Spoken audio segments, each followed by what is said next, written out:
मोहिनी एकादशी का व्रत वैशाख मास के शुक्ल पक्ष की एकादशी को रखा जाता है।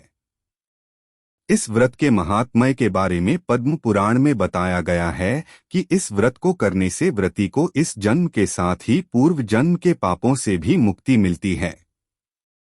इस व्रत को करने वाले के लिए व्रत की कथा पढ़ना अनिवार्य होता है। आइए जानते हैं पद्म पुराण में बताई गई मोहिनी एकादशी की व्रत कथा विस्तार से। युधिष्ठिर ने पूछा, जनार्दन, वैशाख मास के शुक्ल पक्ष में किस नाम की एकादशी होती है?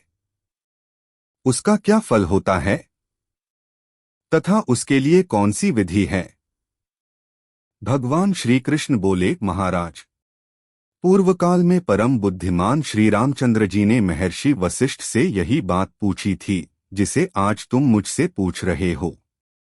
श्री राम ने कहा था, भगवन, जो समस्त पापों का क्षय तथा सब प्रकार के दुखों का निवारण करने वाला व्रतों में उत्तम व्रत हो, उसे मैं सुनना चाहता हूँ।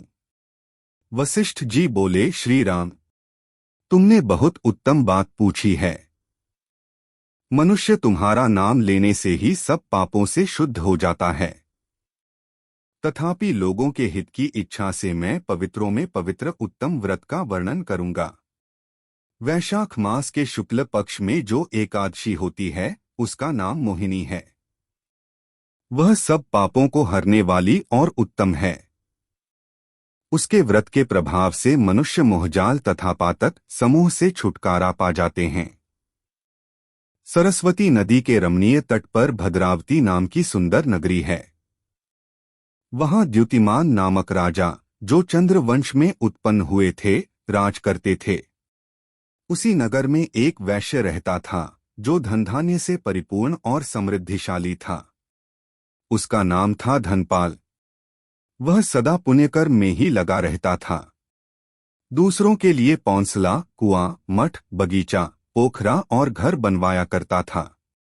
भगवान श्री विष्णु को भक्ति में उसका हार्दिक अनुराग था। वह सदा शांत रहता था। उसके 5 पुत्र थे, सुमना, द्युतिमान, मेधावी, सुकृत तथा धृष्ट बुद्धि। धृष्ट बुद्धि 5वां था। वह सदा बड़े बड़े पापों में ही लिप्त रहता था। जुए आदि दुर्व्यसनों में उसकी बड़ी आसक्ति थी। वह वेश्याओं से मिलने के लिए लालायित रहता था। उसकी बुद्धि न तो देवताओं के पूजन में लगती थी और न पितरों तथा ब्राह्मणों के सत्कार में।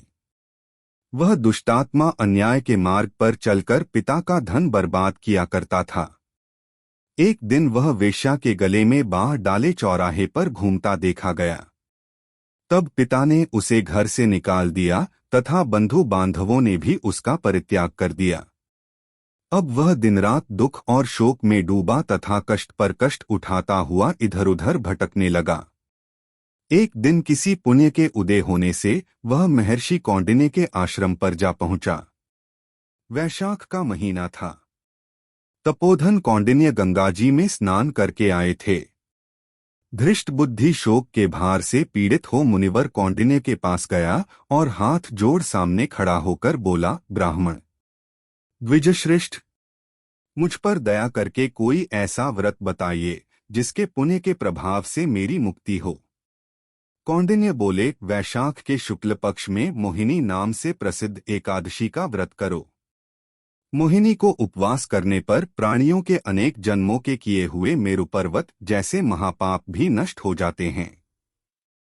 वशिष्ठ जी कहते हैं, श्री रामचंद्र, मुनि का यह वचन सुनकर धृष्ट बुद्धि का चित्त प्रसन्न हो गया। उसने कौंडिन्य के उपदेश से विधिपूर्वक मोहिनी एकादशी का व्रत किया। नृपश्रेष्ठ, इस व्रत के करने से वह निष्पाप हो गया और दिव्य देह धारण कर गरुड़ पर आरूढ़ हो सब प्रकार के उपद्रवों से रहित श्री विष्णुधाम को चला गया। इस प्रकार यह मोहिनी का व्रत बहुत उत्तम है। इसके पढ़ने और सुनने से सहस्त्र गोदान का फल मिलता है।